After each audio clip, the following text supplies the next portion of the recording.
Salut à tous et bienvenue dans ce nouvel update lecture.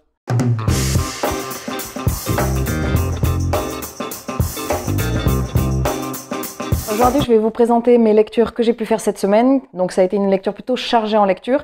Et je vais également vous présenter ma pile à lire du mois d'avril, dans laquelle vous allez trouver plusieurs titres que j'ai présentés pour ma pile à lire du challenge le printemps des livres.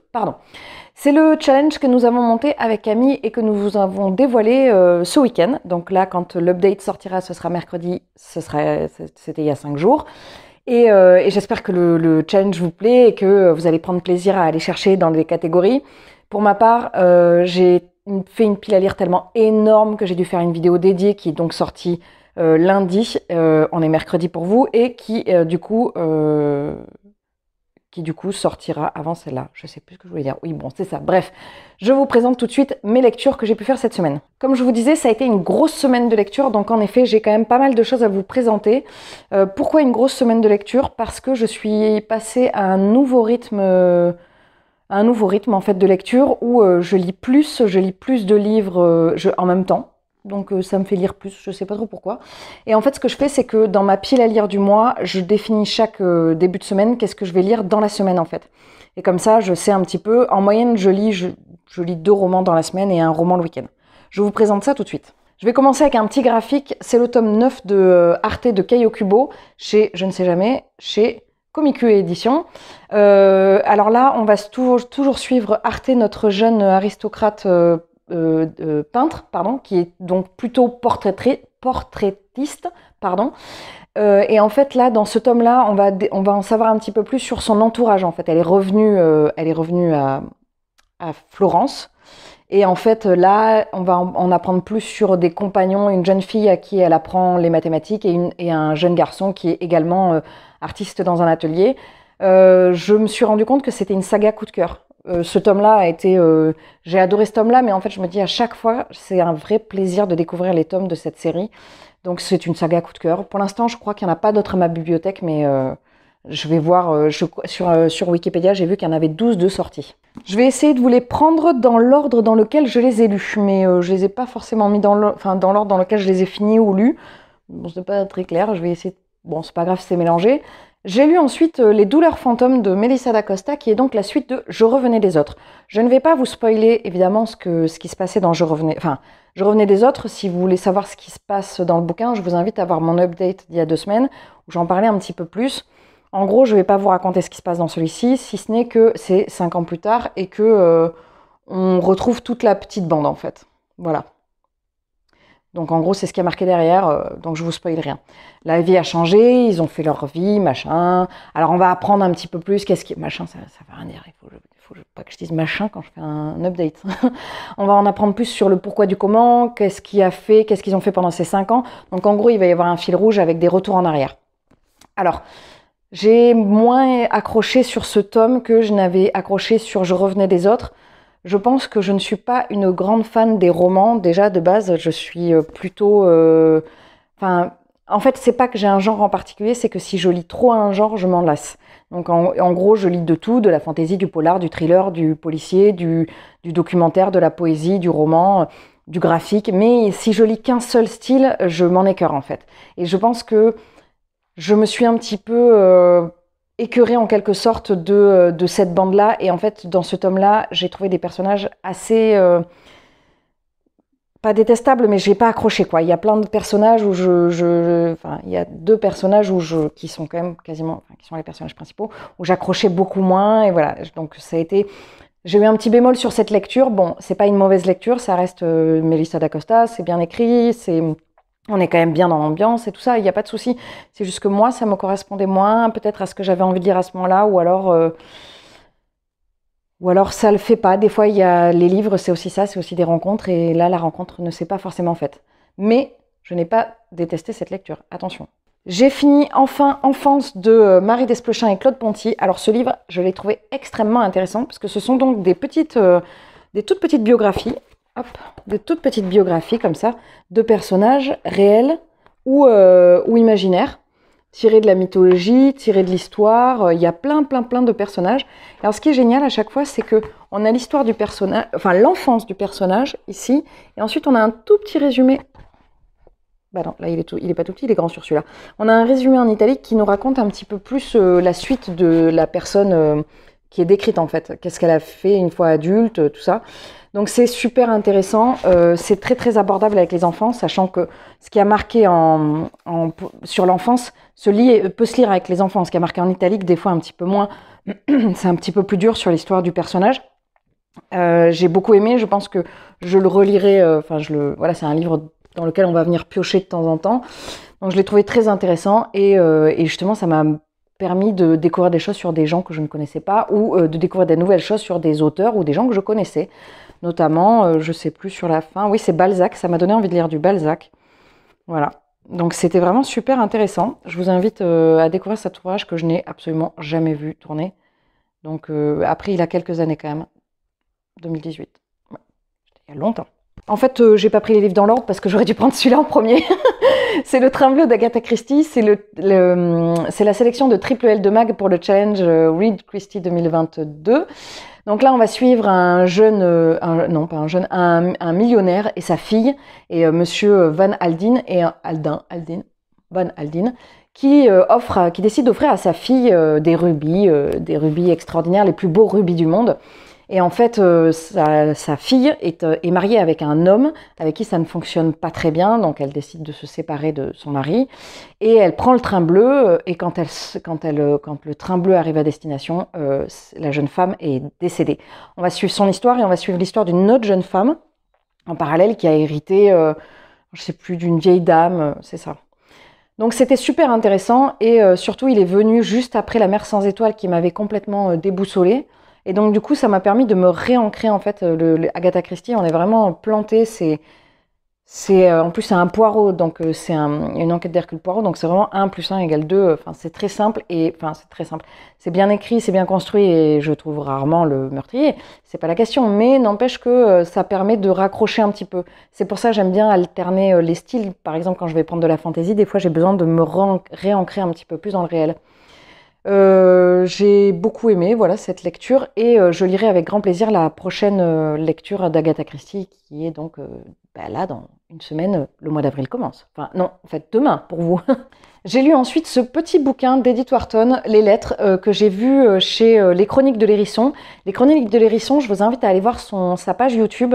C'est une booktubeuse et elle est aussi sur Instagram et elle propose souvent des petits... elle se challenge un petit peu. Par exemple, elle fait 14 livres en 14 jours, 10 livres en 10 jours. Donc elle va puiser dans des petits livres, mais pas que. Et du coup, ça m'incite à aller vers des petits ouvrages, ce que je ne fais pas souvent en fait. Et c'était une super découverte. Donc là, Edith Wharton nous décrit l'histoire d'une jeune femme qui travaille, qui est institutrice, voilà, dans un foyer. On est au 19e, hein. Ouais, c'est ça. Et en fait, la jeune femme va tomber amoureuse du père et en fait, ils vont échanger un baiser. Et à la suite de ça, on verra. Enfin, voilà, il va se passer des choses, je vous en dévoile pas trop parce que Isa des Chroniques de l'Hérisson, elle en disait pas tellement plus, mais sa façon de le présenter m'a donné envie de le lire. Et du coup, en plus, comme c'est très court, ça sert à rien d'en dire des tonnes. C'était une super lecture. Alors pour plusieurs points, déjà je trouve que le récit était très bien construit parce que l'exercice d'écrire sur un petit format comme ça n'est pas toujours évident. Il faut en dire, mais pas trop. Mais pas assez pour que le lecteur ne soit pas sur sa faim ou qu'il n'ait pas l'impression qu'on a raccourci le récit en fait. Et c'est ce qui m'est déjà arrivé avec des petits ouvrages comme ça, c'est que j'avais l'impression que tout allait en accéléré. Là, ça n'a pas du tout été le cas, j'ai pas eu cette sensation, puisque le décor a été bien planté, même si on est autour de 100 pages, 91 pages. Mais ça c'est vraiment... Edith Wharton a bien implanté le sujet et elle a déroulé de manière assez... logique, j'ai envie de dire lente, mais pas tellement. C'est pas tant que ça a été lent, c'est que ça a été bien construit. En fait, on voit des moments comme ça, des tableaux dans le temps, et du coup, ça nous a permis d'avoir un récit vraiment construit, même si on est sur peu de pages. J'ai beaucoup aimé l'écriture d'Edith Wharton, et je pense que j'irai me replonger un petit peu dans les livres de cette autrice, parce que j'ai vraiment beaucoup aimé. Par l'auteur de Chez les heureux du monde. Ben voilà. Ce texte est extrait du recueil Le Fils et autres nouvelles. Ben voilà, comme ça, j'ai au moins 2 titres, même si je ne suis pas sûre que le deuxième soit que des recueils de l'autrice. Donc c'est en plus, voilà, pourquoi s'en priver, hein, 2 € le bouquin, c'est vraiment, ça permet, les Chroniques de l'Hérisson, elle a tout à fait raison quand elle dit ça, ça permet de découvrir la plume de l'auteur avant de décider de se plonger vraiment dans un roman un petit peu plus conséquent. J'ai lu ensuite cette semaine Un intérêt particulier pour les morts de Anne Granger chez 10-18. Comme je vous disais, c'est un exemplaire que j'ai acheté d'occasion et qui était très abîmé. J'ai été très étonnée parce que je crois pas que j'ai lu énormément de 10-18. Et en fait, j'ai été étonnée de l'épaisseur du papier. Le papier est extrêmement épais en fait. Alors il est quand même, il fait 370 pages. Alors je l'ai lu sur 2 jours parce que j'ai fait partie, j'ai beaucoup participé au Read With Me de Il est bien ce livre, de Sèvres de Il est bien ce livre. Elle a fait un marathon sur 2 jours sur Twitch. Donc j'ai beaucoup lu sur samedi dimanche. C'est pour ça que je l'ai lu en 2 jours. Parce que sinon, ça et d'autres choses. Bon, bref. Alors, oui, donc le papier est assez épais, ce qui m'a surprise parce que je pense pas en avoir lu beaucoup de cette maison d'édition. Donc j'ai d'autant plus regretté que mon exemplaire soit autant abîmé vu la qualité de la maison d'édition. Donc ici, on va suivre une jeune fille qui s'appelle Lizzie Martin à Londres en 1864, qui va aller vivre chez sa tante, puisque son père est décédé. Non, c'est pas sa tante, chez la femme de son parrain, puisque son père est décédé et qu'elle se retrouve sans le sou, son père était médecin. Quand elle arrive dans Londres, on nous épargne rien, hein, c'est le Londres fin 19e, enfin milieu 19e, deuxième moitié du 19e.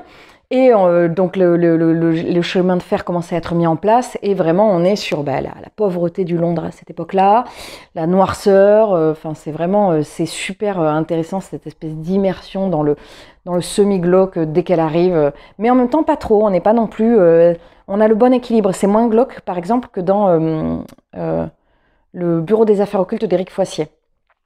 Et donc cette jeune fille va partir vivre chez la femme de son parrain où elle va servir en fait de jeune fille d'apparat, j'allais dire, enfin ça veut rien dire, mais elle est là et elle sert au bon vouloir de sa tante, parce qu'elle l'appelle tante, mais en gros voilà, elle sert de quatrième personne pour jouer au jeu de cartes, elle lui sert de confidente, elle est payée mais pas tellement, enfin c'est un statut un peu bâtard comme ça, et en fait très vite on va découvrir qu'il y a un cadavre, quelque part, il y a un cadavre. Et on va suivre donc d'un côté cette jeune fille et d'un autre côté Ben Ross, je crois qu'il s'appelle comme ça, j'ai pas vérifié avant, je pense que Benjamin Ross, Ben Ross, qui est l'inspecteur qui va être en charge de l'enquête et qui en fait on va découvrir le lien entre Elisabeth et Benjamin. C'était super bien, j'ai adoré l'ambiance du bouquin, la plume est incroyable, c'est et souligner la qualité des dialogues dans le Times, ça a souligné la qualité des dialogues et je ne peux être que d'accord, je ne peux qu'abonder dans ce sens. On est vraiment sur une super qualité d'écriture et on est vraiment dans l'immersion. Ça m'a un peu fait penser quelque part à un Cozy Mystery version dark, un dark Cozy Mystery. C'est un peu ça, c'est-à-dire que c'est une enquête un peu menée conjointement par Elisabeth et par Benjamin. Donc c'est un peu ça. Donc je pense que je vais opter d'ailleurs pour le genre dark cozy mystery. C'est-à-dire c'est l'inverse, ou dark mystery, ça fait un peu nul. Mais c'est parce qu'en fait on est à l'opposé du cozy mystery avec l'ambiance un peu cosy, il fait beau, on boit des thés, on boit du café et puis il y a des gens qui meurent. Là ça pue, c'est horrible et il y a aussi des gens qui meurent. Mais il y a cette espèce de duo qui vient se former avec un enquêteur et une espèce d'apprentie enquêtrice. Je sais qu'il y a une suite, je voulais vérifier avant le tournage de l'update s'il y en avait beaucoup ou pas et je ne l'ai pas fait. Comme je suis en plein dans mon challenge No Buy, et oui, depuis jeudi, vendredi, samedi, dimanche, lundi, 5 jours pour moi, pour vous ça fera presque une semaine quand ça sortira, je n'achèterai pas la suite tout de suite, mais voilà. Après, si je conduis le No Buy pendant un mois avec ce que j'ai prévu de lire sur le mois, je vais faire bien descendre ma pile à lire, mais même sur le challenge, vous verrez. Et j'ai terminé ce matin en lisant Le Maroc à 4 mains de Mika ADN. Donc je le compte un petit peu dans le challenge lecteur de l'extrême parce que je ne l'ai pas du tout choisi. C'est un livre de poésie sur le Maroc, comme son nom l'indique. Donc il y a à moitié poésie et à moitié peinture. Et donc c'est le genre d'ouvrage que je n'aurais absolument jamais pris à la bibliothèque. Et c'était hyper intéressant. On va suivre à travers des poèmes. Bon, alors les peintures, je trouve vraiment les plus moches. Je suis désolée de dire ça, mais c'est vrai. Il y en a des plus sur les paysages. Au début, ça n'a pas très bien commencé. Il y avait un côté très poétique du Maroc, très contemplatif. Je me suis dit, il y a quand même des choses qui me dérangent au niveau de la condition de la femme. Et en fait, progressivement, les poèmes se sont dirigés vers le fait que, oui, il y a des problèmes dans la... Enfin, les auteurs ont pu observer qu'il y avait des problèmes dans la condition de la femme. Et ça a été soulevé avec justesse et avec finesse. Donc c'était vraiment bien fait et vraiment l'ouvrage tendait vers. Donc ça n'a pas été, c'est pas genre on pose le truc à plat, c'est de la poésie, genre on balance et puis après débrouille-toi avec. C'était plutôt bien mené. Donc je suis très très agréablement surprise par cette lecture. Donc je l'ai prise dans le cadre aussi du Printemps des poètes à ma bibliothèque. C'en est tout pour la partie update, qui était déjà bien conséquente. Donc maintenant je vais passer à la partie pile à lire. Alors là, c'est un petit peu le bazar parce que j'ai fait ma pile à lire. J'ai fait ma pile à lire en fonction de mes catégories, comme d'habitude. J'ai fait ma pile et dedans, j'ai essayé de distinguer ce qui vient de. Je regarde mes livres en même temps. Ce qui vient de ma. Enfin, j'ai fait une pile à lire avec mes livres de pile à lire de mes catégories, comme d'habitude. Les livres qui viennent se compléter dans le printemps des livres, le challenge, le printemps des livres. Et les livres que j'ai en lecture commune également pour différents challenges, soit pour Read Christie, soit pour le pavé 2022. Donc il y a plein de lectures différentes. Je vais essayer de ne pas me mélanger les pinceaux. Alors dans mes catégories, comme d'habitude, d'ailleurs pour le mois de mars, j'avais dans mes catégories un intérêt particulier pour les morts, je l'ai lu. Le silence des vaincus, je ne l'ai pas lu. Le train bleu, je l'ai lu. Changer l'eau des fleurs, je ne l'ai pas lu. La mer sans étoiles, je l'ai lu. Braveland, je l'ai lu. Les douleurs fantômes, je l'ai lu. Donc j'en ai lu 5 dans mes catégories sur 7. Alors que le mois d'avant, j'en avais lu 1, 2, ouais, 2 et demi. Bon, j'ai fait des progrès. Alors donc, pour mes catégories, d'abord, alors attendez, j'ai plus les catégories. La vieille pâle. Pour la vieille pâle, j'ai remis La Vierge dans le jardin de A.S. Byatt, je ne sais pas comment on dit, parce que c'est un livre, comme je vous ai déjà dit, que je traîne depuis des années et je veux sortir de mes pâles. Je veux sortir de mes pâles des livres que j'ai depuis trop longtemps. Vous allez voir que très souvent dans mes pâles, je viens piocher des livres assez récents et je veux plus. Je veux sortir. C'est pour ça que le no-buy, si j'arrive à le tenir jusqu'au 1er mai, je ne sais même pas si je le pousserai pas jusqu'à l'été. Je ne sais pas si j'aurais dû vous le dire, je ne sais pas si je le tiendrai. Donc ça, c'est pour ma vieille pâle et j'en parlerai un petit peu plus j'en ai parlé un petit peu plus dans la vidéo qui est sortie lundi, puisque ça fait partie du printemps des livres. La nouvelle pâle, j'ai mis Un manoir en Cornouailles de F. Chase et celui-là, je l'ai choisi parce que l'une d'entre vous voulait le lire également en lecture commune. Donc celui-ci fait également partie du printemps des livres, pardon. Des livres, oui c'est ça, le printemps des livres. Et on est chez 10-18, donc je suis très contente de retrouver cette maison d'édition. D'ailleurs, j'ai pas vérifié. Ah ouais, le papier est épais, ouais. C'est fou, hein. J'avais pas capté que le papier était aussi épais chez 10-18. C'est vraiment une maison d'édition qui est très très belle. En catégorie 3, j'ai mis... Pourquoi j'ai mis ça? Ah oui, bah oui, je sais pourquoi, ça y est. J'ai mis celui-ci en challenge, le tome 3 d'Agatha Raisin, Pas de peau pour la jardinière, qui s'y frotte s'y pique, de MC Beaton, parce que c'est pour le challenge le printemps des livres. Et oui, parce que même si les autres, c'était aussi pour le printemps des livres, ils ne rentraient pas dans cette catégorie challenge. Et je me débrouille comme je peux. En 4e, en emprunté, j'ai pris le tome, je vais en lire qu'un des 2 tomes, l'intégrale 3 du Sorceleur. Donc moi, je vais lire, je ne sais pas, je n'ai pas le titre. En plus, je l'avais l'autre jour. La Tour de l'Hirondelle.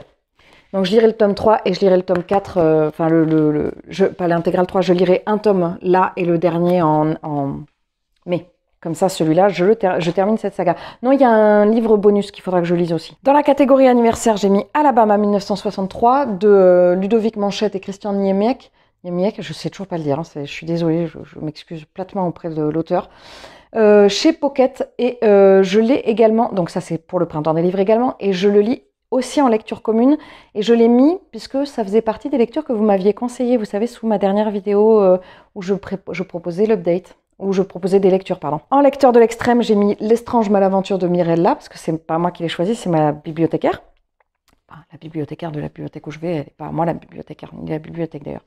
De Flore Vesco, et ça rentre également dans le challenge Printemps des livres. En SP, je n'ai rien mis parce que j'attends des livres. Bon, je commence à désespérer qu'ils arrivent. Si jamais je ne les reçois pas, j'en ai un que je voudrais lire. Là, après, on est hors catégorie pour mes catégories, mais on est sur les lectures que je voudrais faire en avril. Donc, il y a, si jamais je ne reçois pas les livres que j'avais prévus, et de toute façon, il va dans ma pile à lire d'avril, je vais lire L'architecte de la vengeance de Toshi Oneyebushi. Je pense même que ça va être un des premiers que je vais lire, puisqu'il sort le 30 mars, donc je vais le lire très vite. Sachant, vu la taille qu'il fait, je vais le lire en un jour, je pense. Dans les lectures que je vais faire cette semaine, non, pas cette semaine, ce mois-ci, enfin sur le mois d'avril, il y a Entre fauves de Colin Neal, que vous m'avez chaudement recommandé. Et d'ailleurs, si quelqu'un connaît la référence de cette tirade, et dire qu'on me l'avait chaudement recommandé, n'hésitez pas à la mettre en commentaire. Donc du coup, ça, je vais le lire. Il est pour le printemps des livres aussi, et je vais le lire en lecture commune avec l'une d'entre vous. J'ai également Agatha Christie, Mr. Brown, qui est donc la sélection de Triple L pour le challenge Read Christie 2022, toujours avec cette maison d'édition semi-glauque, que j'aime bien, chez le Club des Masques. Je vais lire pour les pavés 2022, ce mois-ci, c'est Les 7 morts d'Evelyn Hardcastle de Stuart Turton, que je vais lire en lecture commune avec l'une d'entre vous. Si jamais tous les livres que je vous ai présentés, encore une fois, si vous avez des livres qui vous tentent, n'hésitez pas à m'envoyer un message pour qu'on organise une lecture commune ensemble. Et également, je lis celui-ci en lecture commune avec l'une d'entre vous, le tome 2 du Faiseur de rêves, La muse des cauchemars de Lenny Taylor. Celui-ci, je sais déjà qu'on va le lire sur 2 semaines. Et je ne vous ai pas présenté mes lectures en cours. Je suis sur Mon mari de Maud Ventura et Le bal des folles de Victoria Mass. C'est 2 lectures qui vont se faire assez vite. Celui-là, je pense le finir aujourd'hui, celui-là dans la semaine. Et après, j'irai piocher dans un des livres que j'ai prévu pour le mois d'avril. Je vous laisse. Je vais maintenant préparer la vidéo pour ma pile à lire pour le printemps des livres qui sera sortie lundi, donc avant celle-ci. Mais il faut que je la prépare un peu plus la vidéo parce qu'il y a tellement de lecteurs. J'ai prévu 3 livres par catégorie, c'est monstrueux. Bref. Enfin bon. Écoutez, je suis très heureuse que vous ayez pu suivre cette vidéo, ça ne veut rien dire. Je suis très heureuse que vous soyez présents sur cette chaîne. Je vous souhaite de très très bonnes lectures. Je vous souhaite une très bonne journée, une très bonne semaine, un très bon mois, une très bonne année. Je vous dis à très vite dans un prochain update. Salut!